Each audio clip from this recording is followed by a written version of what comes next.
이제 간담회의 첫 질문은 신학적 해석이 필요한 부분이기 때문에 조직신학 교수님을 역임하셨던 우리 권호덕 교수님에게 질문을 드리면 좋을 것 같습니다. 교수님, 평생 조직신학을 학생들에게 후학을 가르치시고 연구하셨는데 조직신학을 가르치셨던 교수님으로서 개혁주의 조직신학 입장에서 구원론적으로 성령의 인, 하나님의 인으로 신구약 성경에 기록한 이유가 혹시 특별히 있는지, 또 한 가지는 그 차이점이 있는지 좀 설명을 좀 부탁드리겠습니다. 예, 제 아는 분들이 제가 서사람 목사님과 관계 때는 칼럼 같은 거 또 뭐 글을 좀 썼더니 나를 아주 이상하게 봐요. 난 여전히 개혁 신학자입니다. 그리고 신학자의 임무 중에 하나가 어떤 중요한 이런 운동이 있으면 아주 자세히 관찰하고 분석해서 이제 그 문제점을 지적하고 혹은 억울한 면이 있으면은 그걸 변호해주고 하는 그런 임무도 있습니다. 제가 이제 이 질문과 더불어 제가 중요하게 여기는 것은 뭐냐면은 이러한 그 비판가들이 혹은 좀 비난하는 그러한 말하는 사람들이 과연 성경적이냐 하는 것입니다. 사실은 우리 개혁파, 개혁신학은 항상 성경이 모든 판단의 기준이 되었습니다. 오늘 여기 서사라 목사의 인침 집회는 서 목사가 인을 치는 거 아닙니다. 하나님이 자기 사자들을 보내어 진심으로 회개한 자들에게 인치심을 보여주는 겁니다. 근데 한간에 이런 말이 있습니다. 서사라 목사가 인치고 돈 받다. 사실이 아닙니다. 거짓입니다. 이걸 내가 지적하고 싶고, 그리고 이 성경 전체로 볼 때에 사실 이 사건 상당히 이 문제는 제 개인에게도 심각하게 다가왔습니다. 이 내용은 에스겔서 9장 3절 4절 그 내용과 그 다음에 요한계시록 7장의 내용과 연장선상에 있는 것으로 이제 보입니다. 그래서 이제 제가 던지고 싶은 질문은 뭐냐면은 성령의 인과 하나님의 인이 동일한 것인가 하는 것입니다. 근데 대부분의 사람들이 이걸 동일하다고 봅니다. 어떤 비판가도 그런 식으로 말을 했어요. 과연 이것이 성경적인 거냐 하는 것입니다. 그런데 성경은 성령의 인을 말할 때는 구원받는 문제와 연관시킵니다. 만약 그리스도 밖에 있다가 그리스도 안으로 들어올 때 그와 연관시켜서 성령의 인침에 대해서 얘기하고 있습니다. 에베소 1장 13절 잘 읽지는 않겠습니다. 그러니까 약속의 성령으로 인침을 받았으니, 에베소 4장 30절 이제 구원을 받은 자들이 지닌 인이 바로 인인데 이것이 바로 성령의 인임을 분명히 보여주고 있습니다. 그런데 고린도 후서 1장 22절도 분명히 이거 문맥상으로 볼 때 성령의 인을 말하는데 구원 문제와 관계합니다. 사실 이제 제가 이 주제와 더불어 좀 한번 생각한 건 뭐냐면요. 성령의 인과 하나님의 인이 같으냐 다르냐 이 주제는요. 그동안 한국 신학계에서 논의가 되지 않았습니다. 그러니까 대부분의 신학자들은 이 둘을 동일한 것으로 봐왔습니다. 지나쳐 버렸어요. 그래서 제가 이걸 한번 살펴봤습니다. 여러분 우리 개혁파 신학자의 유명한 주석가가 윌리엄 핸드릭스 있습니다. 이 사람이 요한계시록 주석을 썼죠. 그 7장에서 이 사람은 하나님의 인을 에스겔서와 연관시키지도 않습니다. 단지 인에 대한 세 가지 특징만 말하고 넘어가 버립니다. 그 다음에 조지 엘던 레트가 있습니다. 이 사람은 역사적 전천년 설자의 대표자지요. 미국 풀러의 신약 학자입니다. 아마 돌아가셨을 거예요. 이분은 여기 주석하면서 성령의 인과 하나님의 인사를 구별하는 데는 관심이 없고 단지 이렇게 말합니다.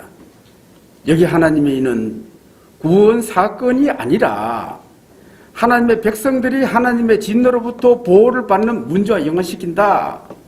이렇게 얘기했습니다. 제가 인용하겠습니다. 하나님께서 인치신 자들은 하나님의 진노의 쏟음으로부터 안전하게 보호를 받을 것이다. 비록 그들이 순교를 당한다 해도 이렇게 표현했어요. 그러니까 성령의 인과 하나님이 다르다는 거죠. 그리고 사실은 이 성경 문맥으로 봐도 이 하나님은요, 하나님의 종들입니다. 비기독교인이 아니라 종들의 이마에 친다는 걸 이제 표현하는 걸 보아서 이거 성령의 인과는 좀 다르다 이렇게 볼 수가 있습니다. 그래 몇 가지 이제 주석을 내가 한번 살펴봤는데, 그 유진 보링이라는 사람은 이제 미국에서 이제 교수와 설교를 위한 성경 주석 시리즈가 있습니다. 상당히 많이 알려진 그런 시리즈입니다.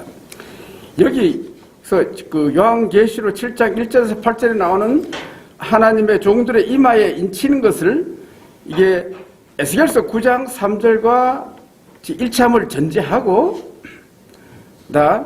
여기 입맞은 신실한 기독교인들이 대환란 곧 파괴적인 광풍과 같은 바람처럼 그들 위해 몰아칠 대환란을 통과할 때 보존함을 받음을 지적했습니다. 특별히 흥미로운 것은 뭐냐면 어린 양이 자기를 따른 자의 이마에 인을 쳤습니다. 이걸 본받아 짐승이 자기를 추종하는 자들 위해 표를 했다는 겁니다. 짐승의 표를. 그런 식으로 연관해서 주석합니다. 그 다음에 이제 보수계에서 아주 이게 지금 근래에 가장 인정을 받는 주석 중에 하나가 뭐냐면 NIC입니다. NIC. New International 성경이 있지 않습니까?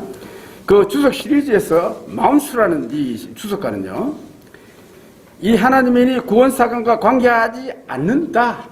이렇게 이제 못 박습니다. 제가 인용하겠습니다. 이는 성례식의 의미로 세례를 언급하는 것으로 해석해는 안 된다.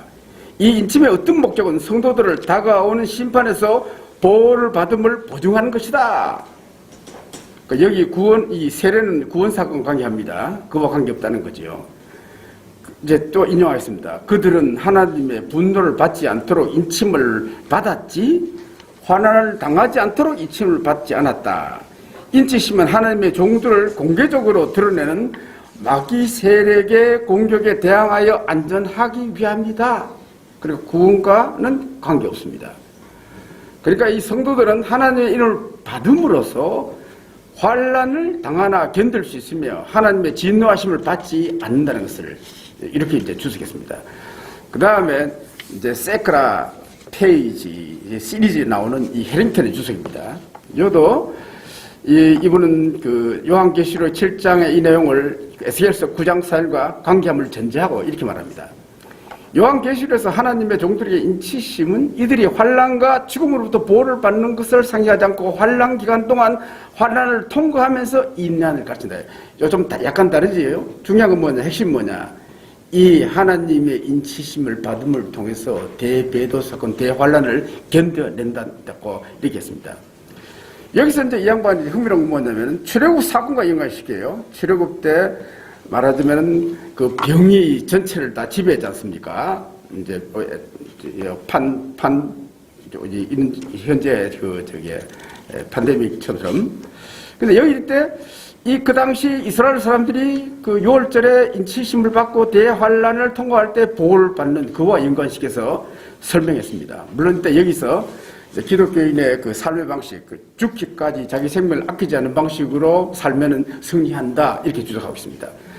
그 다음에 독일 주석가 아돌프 폴이라는 사람도 이거는 그리스도인이 되는 것, 수세자가 되는 것을 다루지 않는다. 이 인치심은 하나님의 종으로 만드는 것이 아니라 하나님의 종이 된 자들과 관계한다고 이렇게 지적했습니다.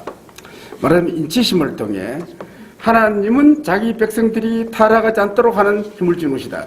4가지 천연왕 것을 전부 다 공통적으로 말하는 건 뭐냐면 주님이 재림하시기 이전에 대배도 사건이 있다는 것을 얘기합니다. 그와 연관해서 설명합니다. 자, 이걸 정리한다면 하나님은 적그리스도의 원령이 등장하기 전에 곧 대배도 사건이 일어날 때 환난을 잘 견딜 수 있도록 부여하는 그러한 표시라는 것입니다.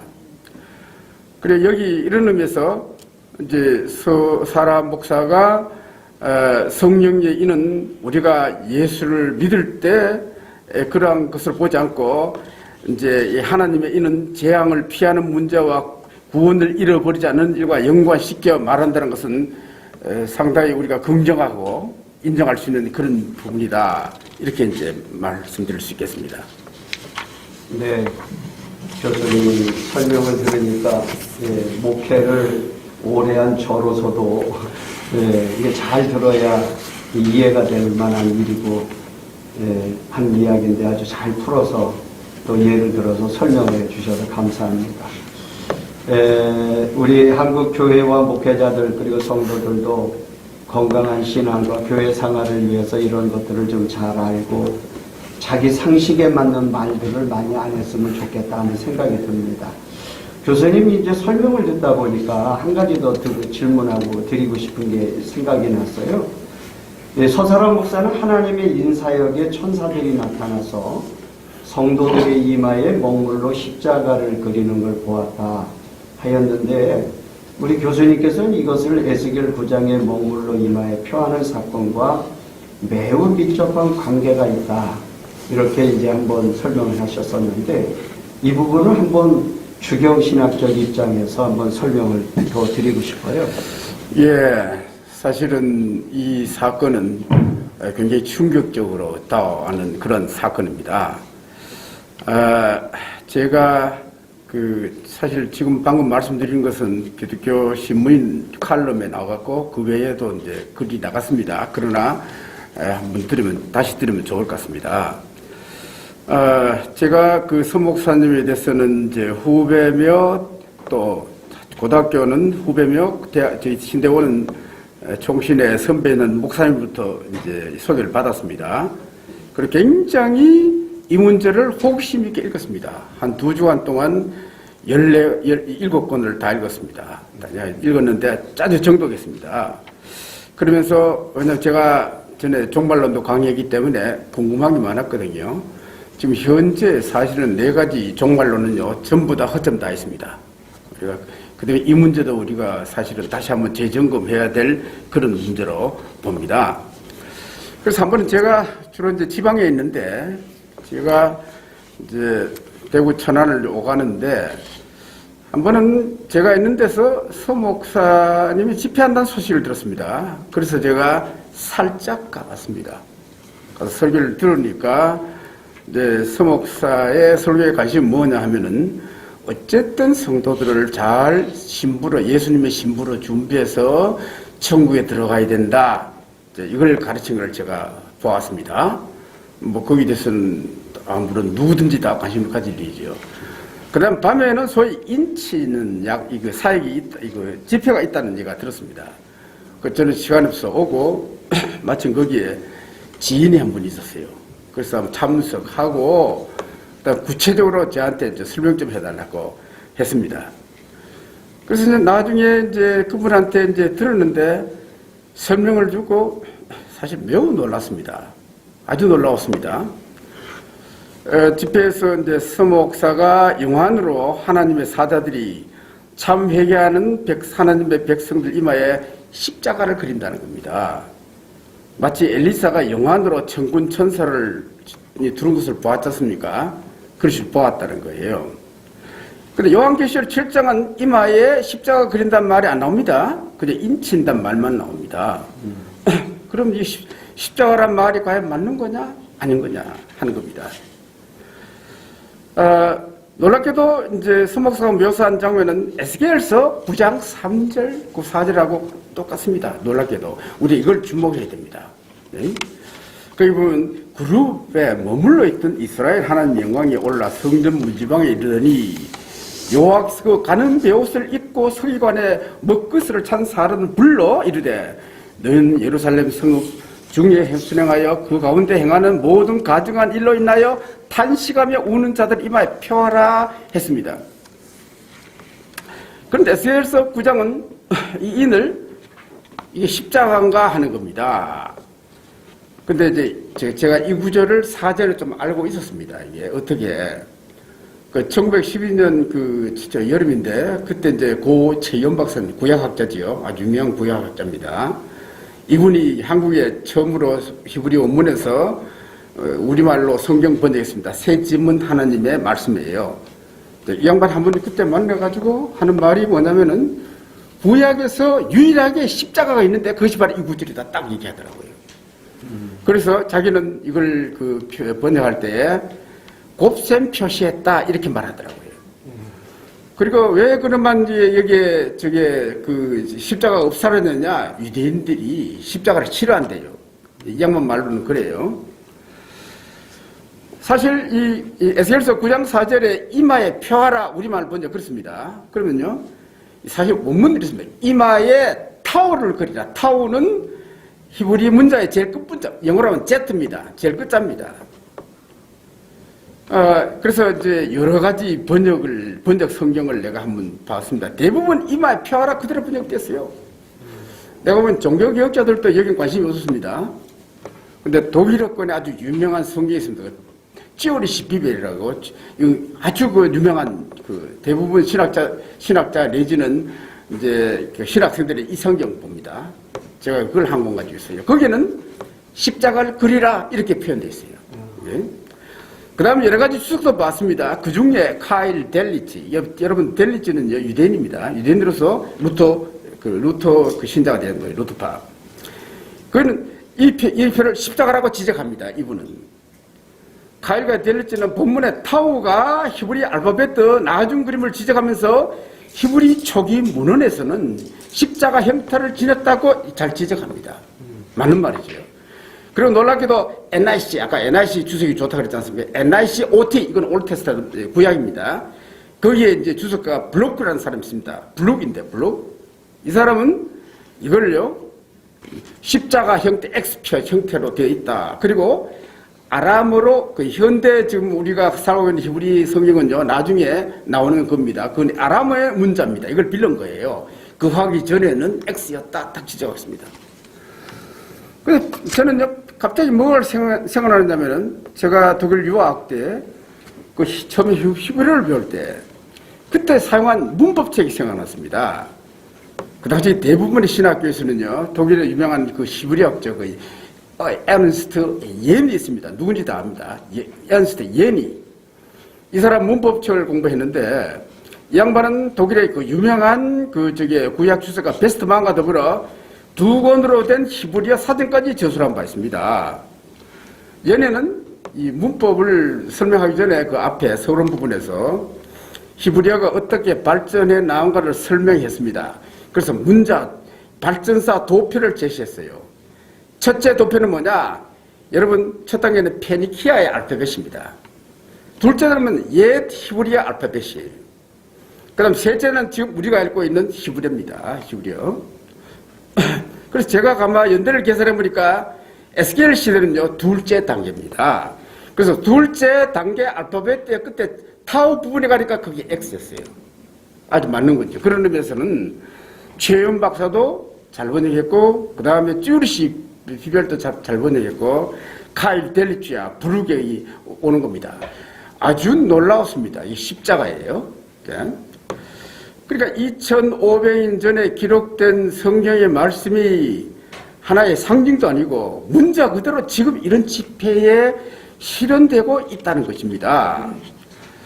요한계시록은 성도들의 이마에 인치는 일을 매우 중요하게 보고 이렇게 말하죠. 가로되 우리가 우리 하나님의 종들의 이마에 인치기까지 땅이나 바다나 나무나 해하지 말라 하더라. 만일 그렇다면 지금은 예수 그리스도의 재림을 우리가 준비해야 되지 않느냐 하는 그런 생각이 사실은 저한테 들었습니다. 그런 의미에서 말하자면 지금 하나님께서는 참 회개하는 자들에게 지금 세계 도처에서 인을 치십니다. 그 중에 한 장면을 내가 보기에는 서사람 목사 집회에서 보여주셨다는 겁니다. 네. 자, 이런 의미에서 하나님이 참 회개자들이 인을 치심을 보여준 집회에 대하여 부정적이고 비난적으로 비판하는 것은 이건 성경을 좀 잘못 이해했다 이렇게 볼 수밖에 없는 겁니다. 이걸 다시 한번 성경 좀 연구하라 이렇게 말하고 싶습니다. 네, 교수님께서 직접 한국의 구약학자이시며 그 최의원 박사님 에스겔 9장 4절 해서 또 독일에서 유학하시면서 연구하셨던 신학을 기반으로 이러한 성경 해석을 해주시니까 이 십자가가 구약에도 있었구나를 또 쉽게 이해를 할 수 있습니다. 성경 해석과 적용이 너무 편협하게 자신이 알고 있는 것만 한다면 참 너무 위험하다는 것도 또 알 수 있게 됐거든요. 교수님, 우리가 잘 이해하고 알아야 할 것이 있는데, 이 개혁주의 신학을 근간으로 배우고 기반으로 세워진 교회가 이 장로교회 아니겠습니까? 예. 1517년 마틴 루터가 종교 개혁을 완성시킨 요한 칼빈의 신학에 분류해서 신론, 인간론, 기독론, 구원론, 교회론, 종말론에서 구원론의 핵심이 무엇이라고 교수님 말씀하시는지 한번 설명해 주시면 좋을 것 같습니다. 예, 사실은 그 요한 칼빈의 신학의 강조점은 어디에 두느냐라는 질문을 많이 했습니다. 제가 유학 시절에 세계 칼빈 학회 그 거장들 지금 돌아가셨습니다만 그 교수들이 얘기 나누는 거 들었어요. 한 번은 그 4년 만에 이렇게 한 번씩 열리는 그 세계 칼빈 콩그레스가 있습니다. 그 갔다 와서 하는 말이 뭐냐, 결론이 뭐냐. 칼빈은 강조점이 없습니다, 사실은. 그는 성경신학자입니다. 성경 자체가 그가 가장 관심을 두었던 바다. 이렇게 이야기를 들었습니다. 여러분 잘 아시는 기독교 강요도 성경 입문서입니다. 말하자면 칼빈의 기독 강요를 바로 잘 이해해야 성경을 바로 읽을 수 있다는 것입니다. 그리고 동시에 이제 칼빈은 성령신학자입니다. 여러분 구약을 주석해내는 걸 보면요, 구약에 나타난 여호와가 들어는 성부로, 들어는 성자로, 들어는 성령으로 사용됩니다. 그게 그 중에 성령이 가장 많이 나오는 것을 볼 수가 있습니다. 이걸 칼빈은 그런 식으로 잘 주석했습니다. 그래서 칼빈의 강조점 한마디로 말해서 삼위일체 하나님이 성경의 모든 관심사를 다 주관하고 계신다. 이렇게 보는 게 칼빈을 바로 이해했다. 이렇게 볼 수 있겠습니다. 그런데 여기 이제 방금 우리 사회자님께서 이제 칼빈의 이제 구원의 중심부에 대해서 얘기하라고 하셨는데, 칼빈의 구원론의 핵심 부분이 뭐냐면요, 그리스도와 우리 사이의 신비한 연합입니다. 참 중요하죠. 우리가 칭함을 받는 것은요, 성령의 역사로 우리의 의가 되시는 예수 그리스도와 우리가 연합되기 때문에 하늘에서 우리를, 이 개떡 같은 우리를 하나님이 예수처럼 보시고 의롭다 칭하신다는 거예요. 그것이 이제 칭의론의 핵심입니다. 그리고 이제 특히 칭의와 성화를 다루면서 이제 십자가로부터 성화와 칭의가 동시에 흘러내린다 이렇게 봅니다. 그러니까 칭의와 성화는 분리될 수 없을 정도로 밀접한 관계에 놓여 있음을 얘기하고 있습니다. 이제 기독강요 제3권이 구원론인데 총 25장입니다. 그 중에 이제 14장이 성화론을 다루는데 제목이 성화론이 아닙니다. 지속적인 칭의 이렇게 표현하고 있습니다. 아주 흥미롭지요. 그리고 칼빈은 칭의 사건 이후에 성도가 죽을 때까지 이 기간을 중생으로 봅니다. 우리가 알고 있는 중생한 개념과 좀 다릅니다. 그리고 이것은 동시에 성화입니다. 그리고 회개예요. 그래 칼빈에 있어서는 그 중생과 성화와 회개가 사실은 같은 거예요. 이 세 가지가 성령의 도움으로 우리 속에 이루어진다. 이렇게 보면 됩니다.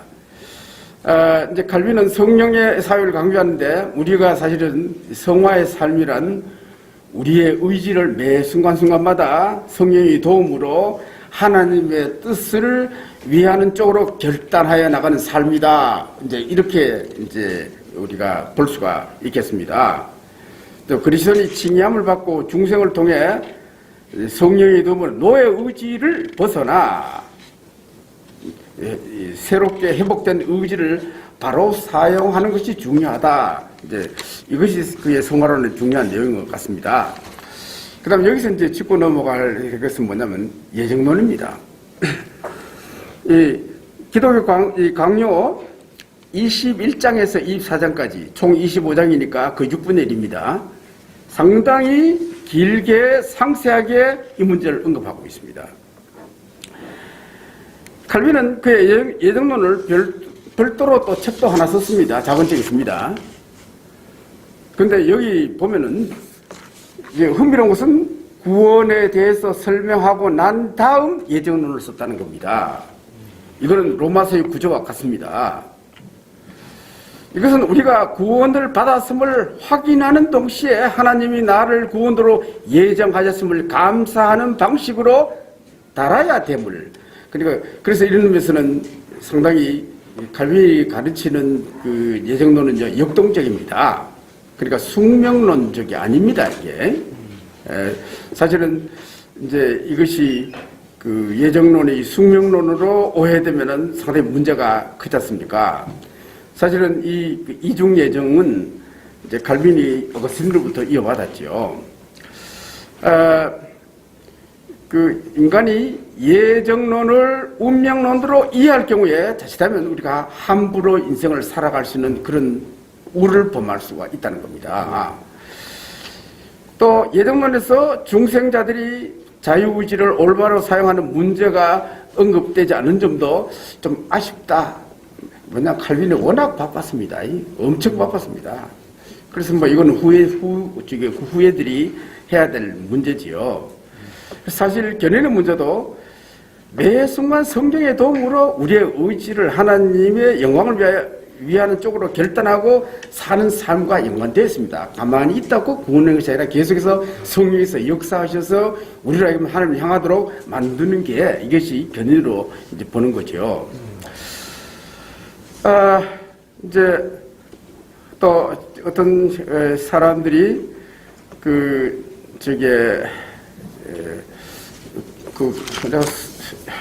물론 뭐 선목사, 서사람 목사가 지금 제기한 여러 가지 문제는요, 물론 신학적으로 논의가 되어야 될 게 많습니다. 내가 보기에는 그것을 통해서 신학이 더 발전될 수가 있다고 이제 보는데, 그래서 사실은 교수들이 이 문제에 좀 관심을 가졌으면 좋겠다 하는 그런 생각이 듭니다.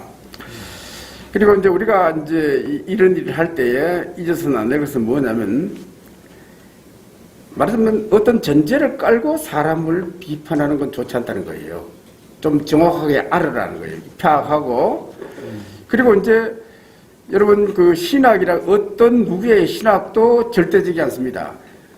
성경 66권 하나님 말씀만 절대적입니다. 모든 신학은요, 모든 신학자들의 신학은 전부 다 비판을 받아야 돼야 신학이 발전하는 겁니다.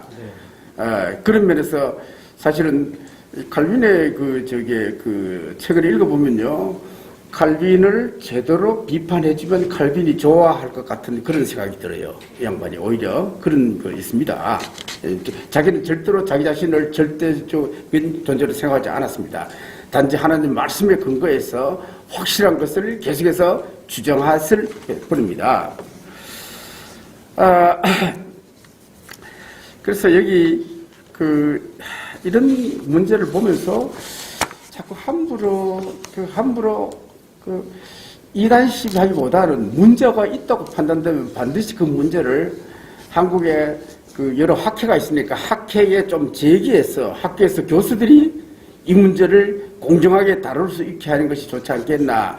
막연하게 그저 비판하고 비방하는 것보다도 그래야 더 어떤 면에서는 젠틀한 그러한 교회 풍토가 되지 않겠나 하는 그런 생각이 듭니다. 근데 교수님 설명 듣다 보니까 개혁파 신학의 입장에서 이해하기 쉽도록 설명해 주셔서 감사하고요. 교수님이 심우하셨던 대학의 설립자도 신학은 학문이 아니다라고 엄청 목회자들에게 학생들에게 강조를 하시더라고요. 교수님도 많이 들어보셨을 것입니다. 학문은 사람을 변화시키지 못하기 때문에 신학도 발전하고 그 시대의 적용 중요성을 말씀하는 걸로 사료가 되다. 교수님 자꾸 듣다 보니까 이제 설명에 이제 빠져들어가는데요. 한 가지 질문을 더 드려서 명쾌한 신학적인 답변을 좀 듣고 싶습니다. 어떤 이가 서사라 목사님을 비판하면서 천사가 주는 쌀과자를 먹고 영계가 열렸다 하는 것에 대해서 매우 회의적인 태도를 보였던데, 교수님은 이러한 분들의 주장에 대해서는 또 이게 참 난해한 문제인데 어떻게 생각하시는지 좀 답을 부탁드리겠습니다. 네, 이 사람이 그 성경이 하나님의 계시의 완성이라고 한 말은 옳습니다. 그런데 이제 제가 읽어본 결과는요, 서사람 목사가 천국과 지옥을 본 것을 마치 새로운 계시를 받는 것으로 보는 것은 일방적으로 잘못된 비판으로 제가 봅니다. 성경은 사실은 모든 걸, 성경 굉장히 단어를 아낍니다. 말을 아낍니다. 모든 걸 다 말하지 않습니다. 그러나 성경은 분명한 방향이 있습니다. 하나님이 누구시며, 인간이 뭐냐, 인간을 어떻게 구원하시며, 인간이 어느 길로 가면 어떻게 살아야 될 것인가, 이런 건 분명히 우리에게 로드맵처럼 보여주고 있습니다. 그리고 이제 성경은 여러분 보시면 알지만 지옥과 천국에서 구체적으로 많이 표현하지 않습니다. 그러나 확실히 지옥은 아주 나쁜 곳이라는 것은 분명히 우리에게 말하고 있어요. 네. 그래서 이제 여기 소사람 목사뿐만 아니라 많은 사람들이 이제 입신해서 천국 가고 특히 그 신성경 목사님 같은 분은 신학자인데도 보고 그거 갔다 와서 자기가 죽을 때까지는 복음 전한다고 지금 애쓰고 있지 않습니까? 네. 이런 걸 구태여 자기가 경험하지 못했다고 해서 함부로 이제 비판하는 것은 좀 문제가 있지 않는가 이제 하는 생각이 듭니다. 우리는 이런 일을 당할 때에 예를 들어서 스목사처럼 이런 일을 놀란 것을 처음 했지 않습니까? 네. 제가 그 책을 읽고도 참 엄청난 것을 봤습니다. 저도 많은 것을 새롭게 한번 생각하고 여러 가지 참 생각이 많이 들었습니다. 그리고 이제 이 책을 보면서 이 목적이 뭐냐? 단순히 자기를 신격한 게 아니라 많은 사람들을 회개시켜서 구원 얻게 하게 돼 있습니다. 이런 시각을 우리가 주목해야 된다고 봅니다. 그래서 이런 체험들이 성경이 가리키는 방향과 일치하지 하는지 아닌지 그걸 우리가 봐야지 꼭 성경에 기록이 다 안 되는 걸 했다는 거 있다고 해서 구태여 비판적으로 볼 필요는 있겠나 하는 생각이 듭니다. 그래서 제가 이제 근래에 좀 많이 물어봤지만은 서사람 목사는 성경 66권 하나님의 정무무한 하나님의 말씀을 믿는 사람입니다. 그런 신학 전통에 서 있습니다. 그리고 천국과 지옥을 체험한 내용은 성경 복음을 전하는 보조용으로 사용할 뿐이지 그게 주가 아니라는 것을 제가 느끼게 되었습니다. 네. 그리고 많은 사람들이 이제 이 선목사의 책을 읽고 또 설교를 듣고 회개하고 이제 천국에 들어갈 것을 준비한다는 이런 것을 보면 상당히 고무적이다 이런 생각을 하고 사실 이 문제를 굉장히 제가 높이 평가합니다. 네. 그리고 쌀과자 문제 나오는데 쌀과자인지 뭔지 모르겠습니다만은 그러나 먹고 눈이 열렸다 이거는 우리 성경에도 있습니다. 여러분 엠마오로 가는 그 제자들에게 나타나신 주님이 그 영안이 얻어서 주님을 몰라봤지 않습니까? 그 성찬식 하면서 떡을 떼어 주고 먹고 이제 열렸습니다. 이런 것 보면은 천사가 쌀과자 비슷한 거 쌀인지 밀가루 과자인지 모르지만은 뭘 주고 이거 한 상징인데 이걸 구태여 좀 네거티브하게 비판할 필요가 있겠나 하는 그런 생각이 듭니다. 네. 예. 개인적인 경험과 신학적인 주장을 혼돈하면 참 시비거리가 한두 끝도 없이 참 많이 생길 것 같아요. 명쾌한 또 현장과 교회가 잘 유념해야 할 설명 참 감사드립니다. 기다리는 교수님들이 아직 많으신데 한 가지 질문만 교수님 더 드리고 싶습니다. 기독교 역사에서 보면 가장 많은 혼란과 시시비비가 많은 성경이 요한계시록 아니겠습니까? 서사람 목사가 저술한 도서 가운데 계시록 이해란 도서를 어떤 이는 상상의 산물이라 이렇게 일방적으로 비판하는데 이것에 대해서는 교수님은 어떻게 피력하시는지 한번 말씀해 주시면 고맙겠습니다. 예, 그 책이 상당히 두껍지요. 두껍고 책 크기도 큽니다. 그 읽는데 시간이 좀 많이 걸렸어요, 특별히. 근데 읽으면서 느낀 점은 뭐냐면은 여기 보세요. 책 중에 제일 두꺼운 게 요한계시록 해석입니다. 제가 이래 보면서 느낀 건 뭐냐면 1차적으로 서사라 목사는 상당히 문법적으로 정확하게 해석하려고 애를 썼다라는 그런 인상을 받았습니다. 사실 성경을 해석할 때 이것이 가장 중요합니다. 네. 그 다음에 역사적 배경 같은 거 우리가 고려해야 되지만은, 그래서 이제 이 해석이, 그러니까 이제 이 특별한 해석인데 이 해석이 성경 전체를 꿰뚫어 거기에 일치하는가 하는 그런 문제입니다. 네. 내가 보기에는 이제 서사라 목사 해석은 전천정기 설적, 그리고 문자적 7년 환란에 근거해 해석합니다. 그래서 제가 그 해석하는 거 이래 보고, 이 면이 그동안 놓친 부분이구나, 이런 것들은 제가 느낀 점이 또 있습니다. 네. 그러면은 이제 정확하게 봤다고 봐요. 근데 형식적으로는 상당히 세대주의적인 걸 구조를 갖고 있는데 세대주의는 아닙니다. 왜냐, 세대주의는 7세대 전체가 구원의 원리가 다 다르다는 거예요. 그걸 전혀 고려하지 않습니다.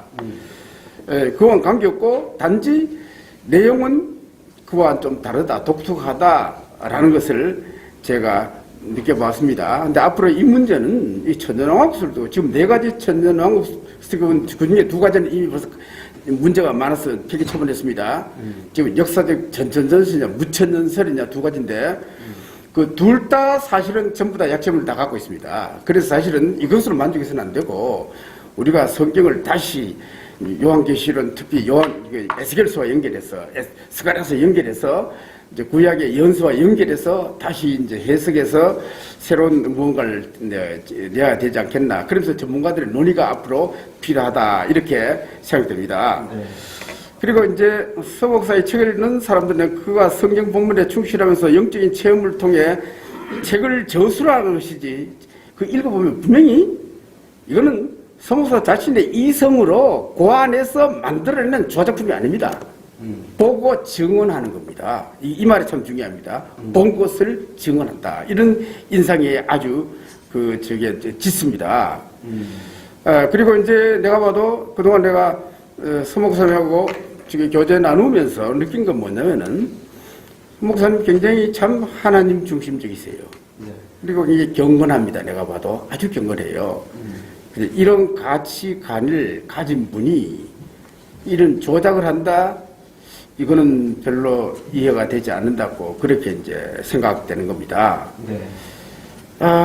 그래서 이런 걸 가지고 하면 낙인 찍으려 하는 건 좋은데 하려면 정식으로 학회에다가 한번 이걸 제시하라는 거예요. 네. 그래서 다루자는 거예요. 네. 네.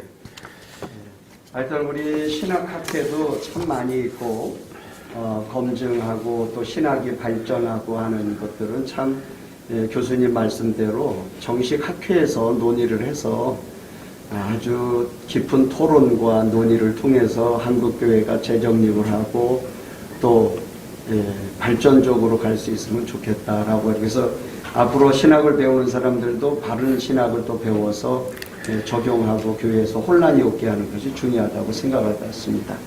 우리 교수님 아주 5가지 질문을 이 개혁파 신학의 그 기반을 두고 설명해 주시고 또 조직신학 교수님으로서 오랫동안 경륜과 또 학생들을 가르쳤던 아주 박식한 이러한 주제를 가지고 설명해 주셔서 대단히 감사합니다. 2번째, 역사학적으로 또 어떤 맥락에 또 누가 비판하고 있는가에 대해서 역사학적으로 한번 검증을 해보도록 하겠습니다.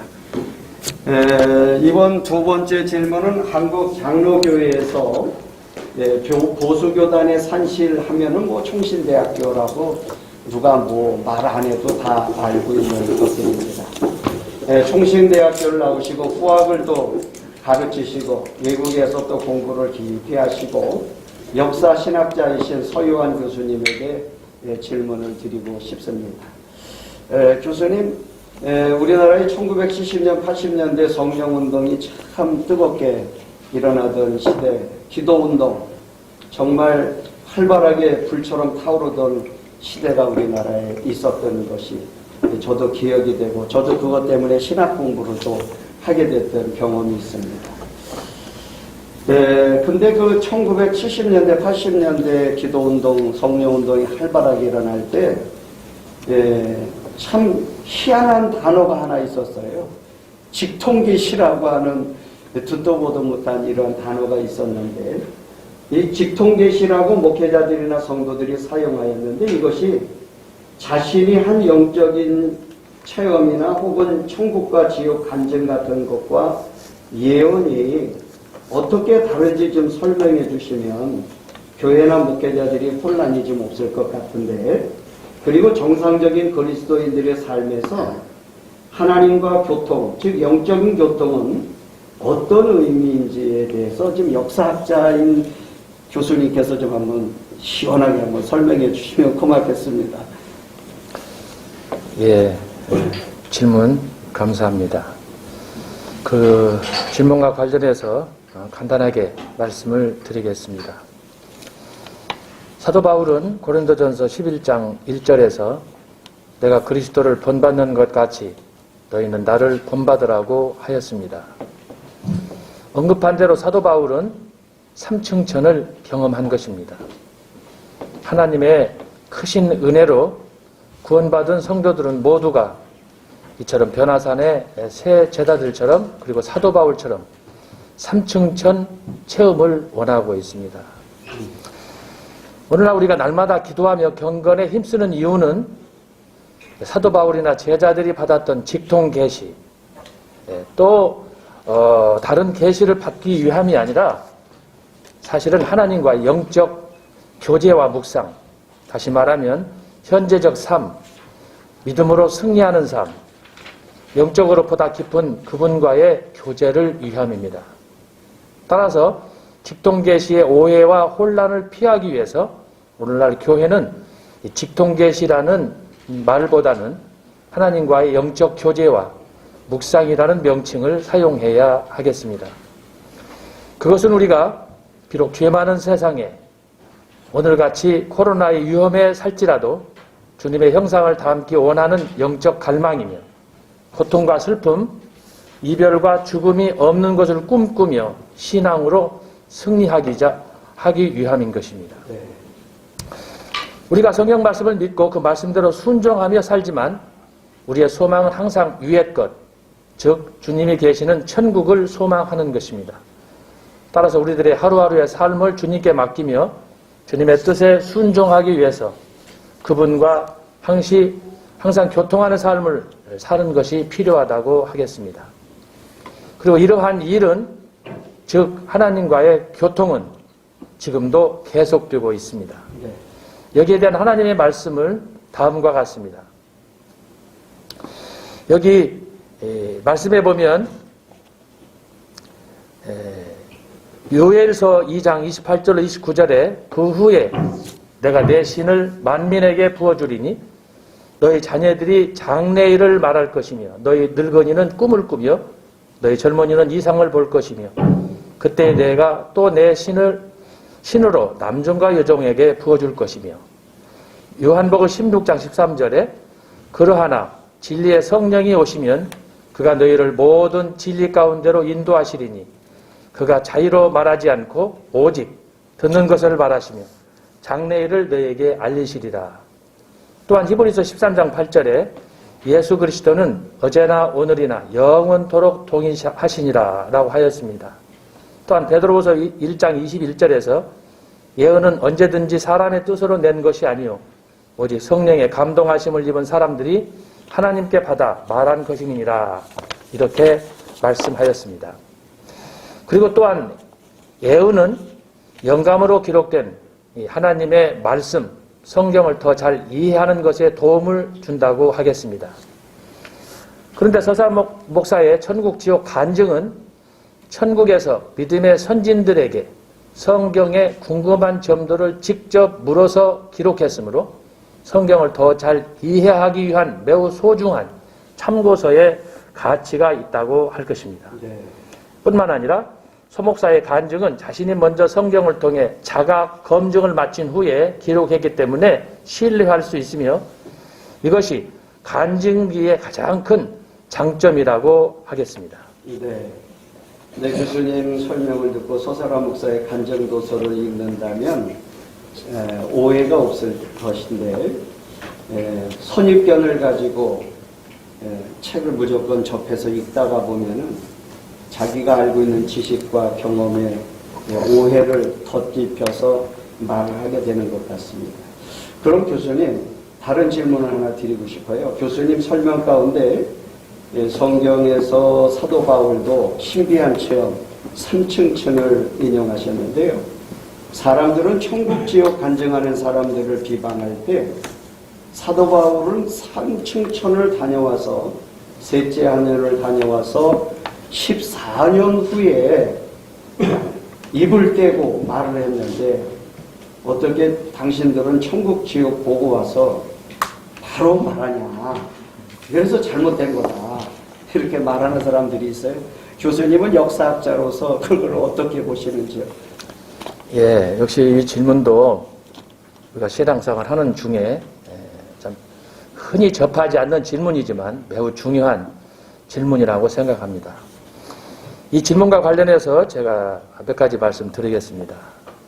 먼저 제가 지난해 여름에 발표한 서사라 목사의 천국과 지옥 간증 수계에 대한 장문의 논문이 있습니다. 그 논문과 함께 제가 각 주에 이런 문제를 예상해서 제가 각 주를 달았습니다. 네. 그걸 읽어보시면 많은 부분 도움이 되겠습니다. 그걸 혹시 조금 더 설명해 줄 수 있으실까요? 누가 찾아볼 수 있게끔 혹시 이 영상을 보고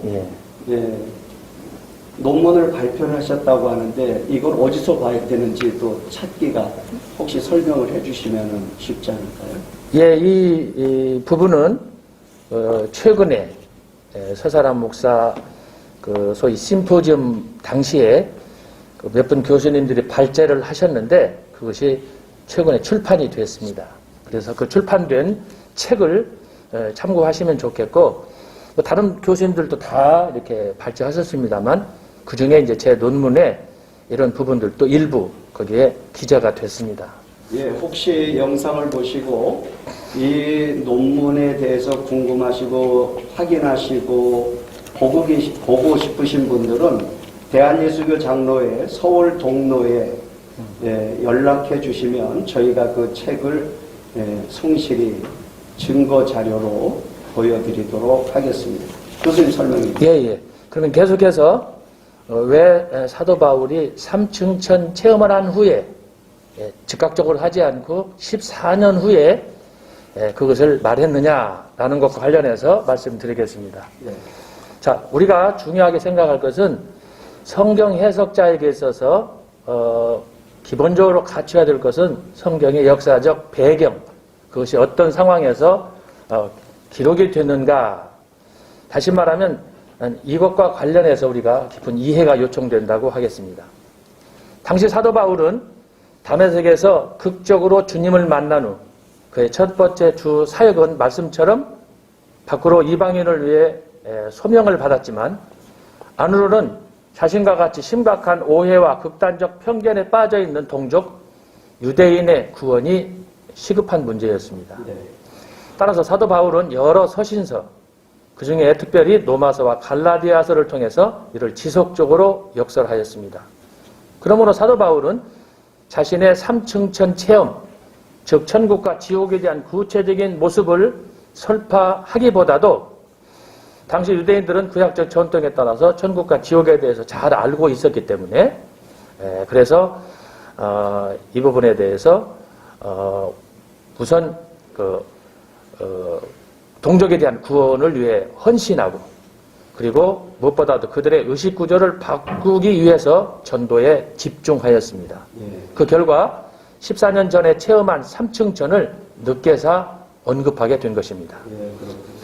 한편 서사라 목사의 천국과 지옥에 대한 간증은 앞에서도 말씀했지만 두 가지 면에서 우리의 관심을 요청합니다. 그것은 사도 바울의 동족 구원에 대한 긴급성과 같이 서목사는 오늘날 현대인들의 미래적인 삶, 즉 천국과 지옥에 대한 불신 풍조를 일깨우기 위하여 천국과 지옥의 실제를 역설하였습니다. 굉장히 중요한 겁니다. 네. 천국과 지옥은 흔히 요즘 우리 주변에서 화자되고 있는 농담이나 동화, 신화나 전설이 아니며 예수 그리스도를 믿으면 천국, 믿지 않으면 지옥으로 간다. 라는 실제를 강조한 것이며 전자는 영원한 천국에서 영생하며 후자는 영원한 불못에서 고통을 받을 것을 가르쳐주고 있습니다. 네. 따라서 서사라 목사는 천국과 지옥 간증을 통해서 한 영혼이라도 지난날에 본인의 과거에 그 어두웠던 시절을 생각하면서 지옥의 심판에서 구원받도록 하기 위한 긴박성으로 저서를 출간하였고 네. 5대양 6제주를 다니며 지금까지 7년여를 복음전도에 주력해왔습니다. 이것을 위해 서 목사는 자신의 전 삶과 재물을 여기에 투자하며 헌신하고 있습니다.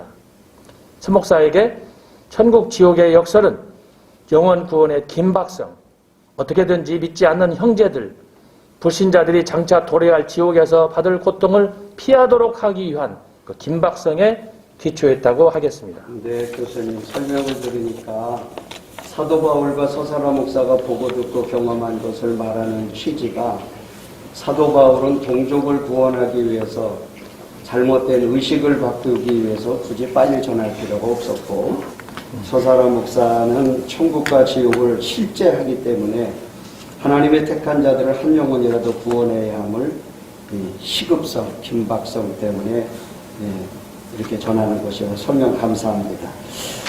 교수님, 그 다른 주제로 하나 설명을 더 드리고 싶은데요. 서사라 목사의 도서를 보면은 이 지옥편에서 지옥에 있는 사람 중에 자신의 돈을 떼어먹은 자를 용서하지 못한 자 혹은 사소한 거짓말을 계속하는 자들이 지옥에 떨어진다 하였는데 이 부분은 삶 속에서 자주 나타나는 현상으로 우리 인간관계, 사회생활 속에 나타나는 일들인데 교수님은 이 문제를 어떻게 보시는지 설명을 좀 부탁을 드리고 싶습니다. 예, 사실 우리가 일상 속에서 자주 범하는 죄 중에 하나이고 또 굉장히 궁금한 그런 질문 중에 하나라고 생각할 수가 있겠습니다. 그렇죠.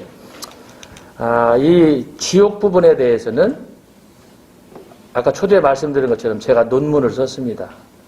원래 한 15페이지 정도인데 한 따따블로 해가지고 제가 방대하게 논문을 썼는데 저는 제 논문이 당시에 이렇게 길게 될 줄 몰랐습니다. 예.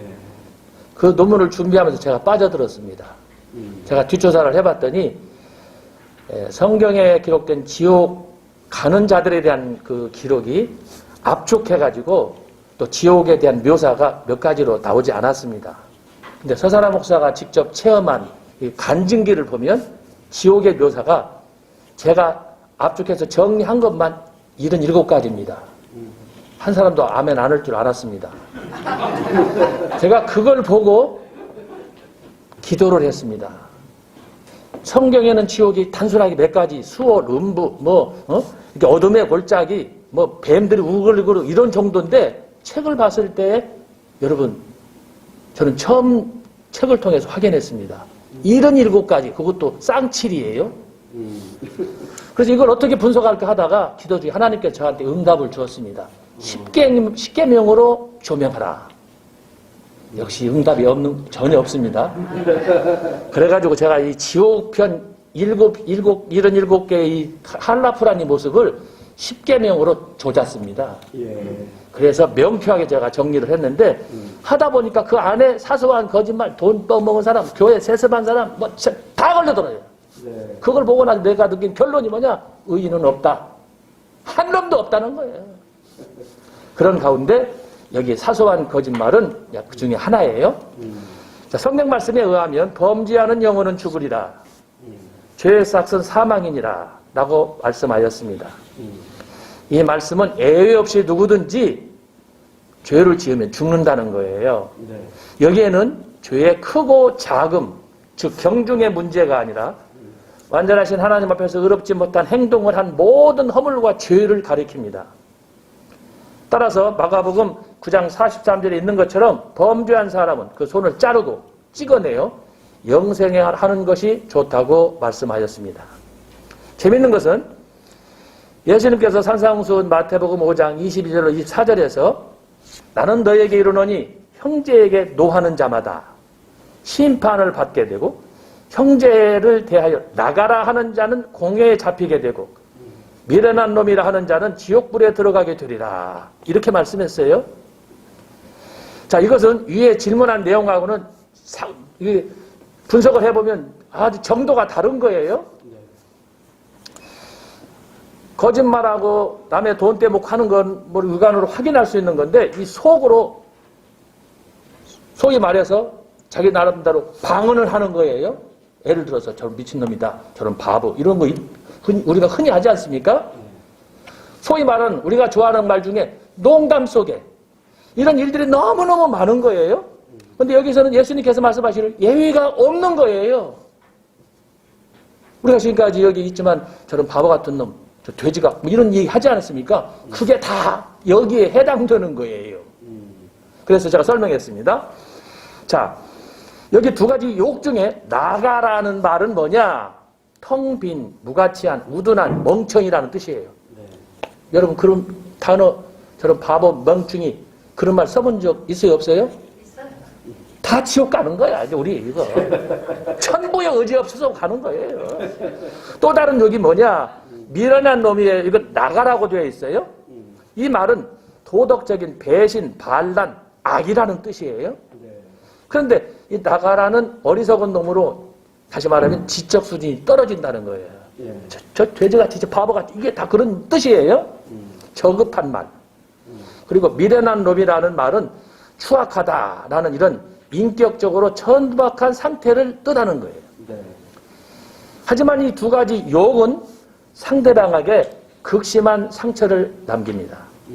자, 여기에 대해서 예수님께서 말씀하셨습니다.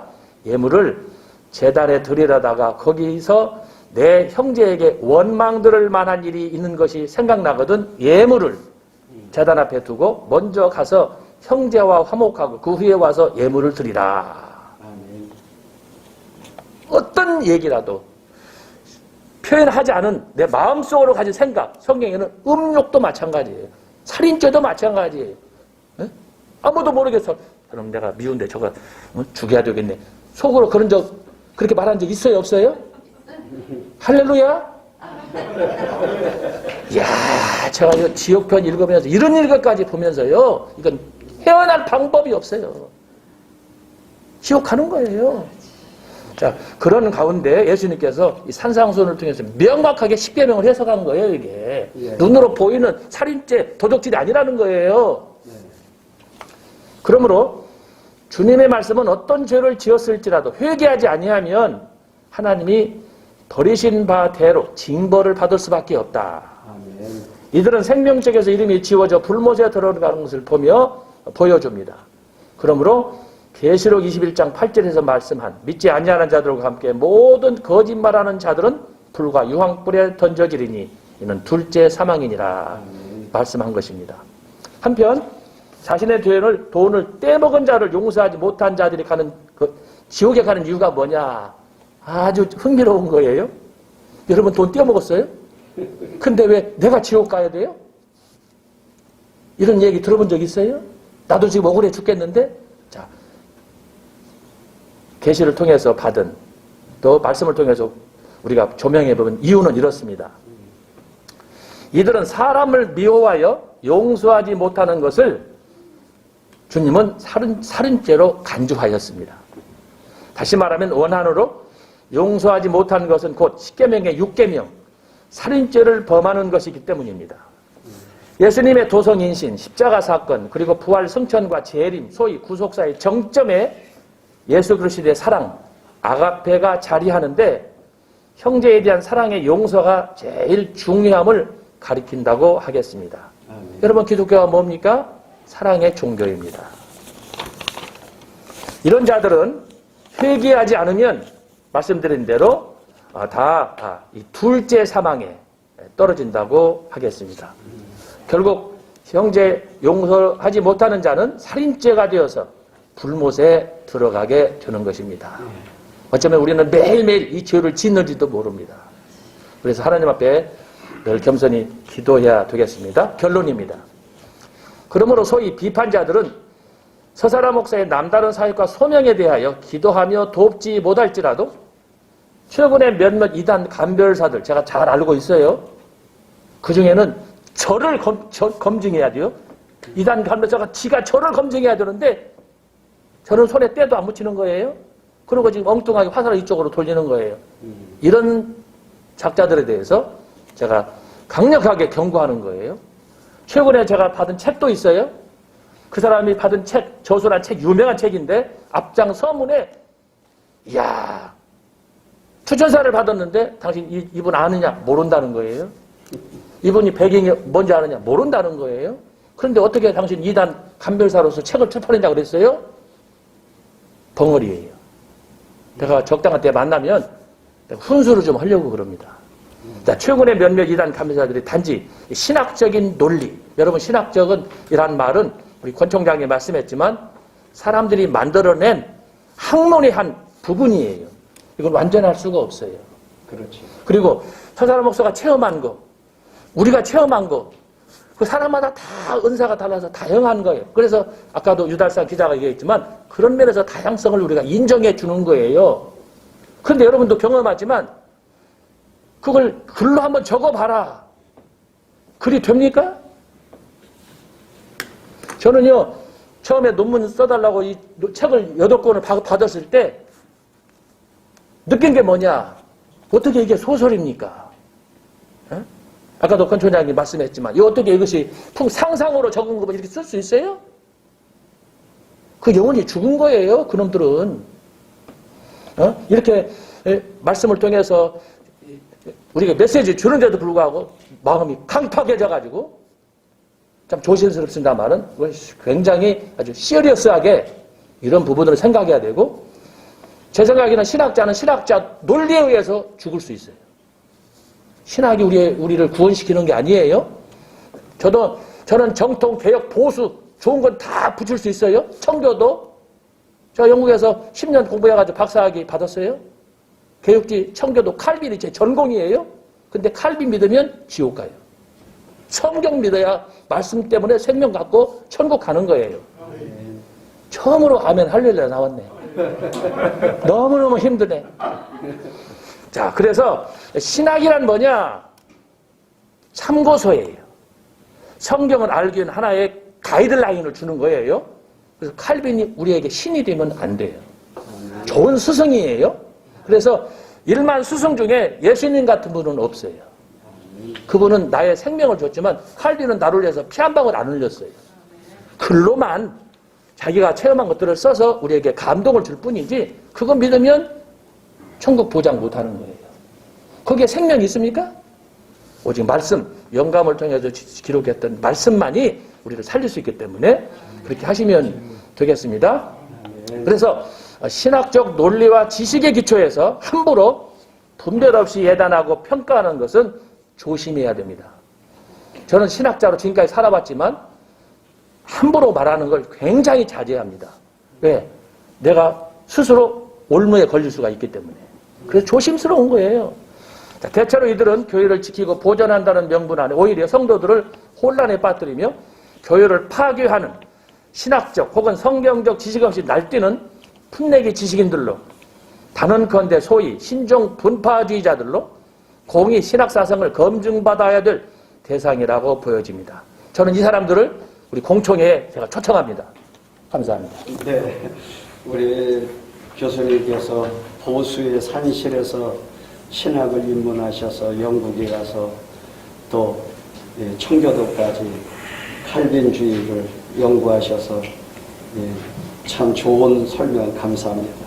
세 가지 질문을 직통계시 3층층 설명 시기와 서사라 목사님 설명 시기, 교회 생활과 신앙생활, 그리고 일상생활에서 무심코 던져지는 한마디 한마디의 그 악담, 또 실수, 실언, 이런 것들이 또 용서하지 못할 때 얼마나 무서운지에 대해서 우리가 명쾌하게, 또 우리 서사라 목사님이 77번이나 지옥 이야기를 했다고 하는 아주 학자답게 숫자를 또 다 명기하셔가지고 아마 소사라 목사님은 그거 모를 거예요. 77번 썼다는 거를.